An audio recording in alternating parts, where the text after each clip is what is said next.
Nahuli ka ang umano'y transaksyon ng iligal na droga malapit sa isang motel.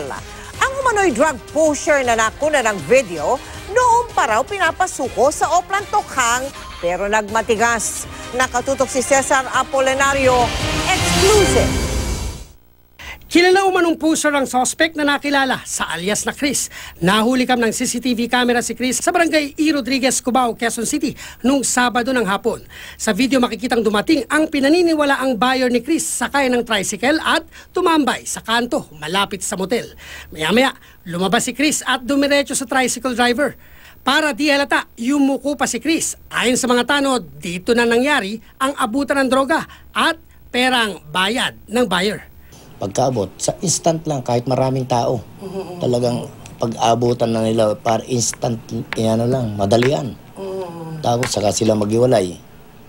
Matapos ang transaksyon, naghiwalay ang dalawa, sakay ng magkaibang tricycle. Ayon sa mga barangay official, ilang beses daw inimbita ng mga pulis si Chris nung kasagsagan ng Oplan Tokhang pero nagmatigas at hindi sumuko. Bukod sa sumbong ng isang concerned citizen, sa opisina ng barangay, may natanggap din silang text message tungkol sa estilo raw ni Chris sa pagbebenta ng droga. Style nila dyan, papasok sila sa hotel, then yung mga parokyano nila magko-communicate through text sa cellphone para at least maingat kasi sila.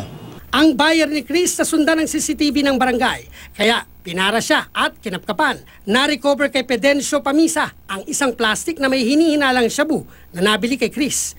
Tumawag ko din sa barangay na isang tricycle driver ang umihi doon sa gilid ng pader nila. Kaya agad kami tumingin sa CCTV, sinita dahil kahina-hinalang kilos. At ayun po, nang sinita na, hanggang sa makitaan namin na mayroong kahina-hinalang shabu. Pinaghahanap na si Chris at ang driver ng tricycle na sinakyan ni Pamisa. Ang driver ng 099, nakikita nyo ba?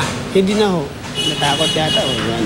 Tumanggi magbigay ng pahayag ang kalabosong si Pamisa na sinampa na ng kasong paglabag sa Comprehensive Dangerous Drugs Act. Cesar Apolinario, nakatutok, 24 oras.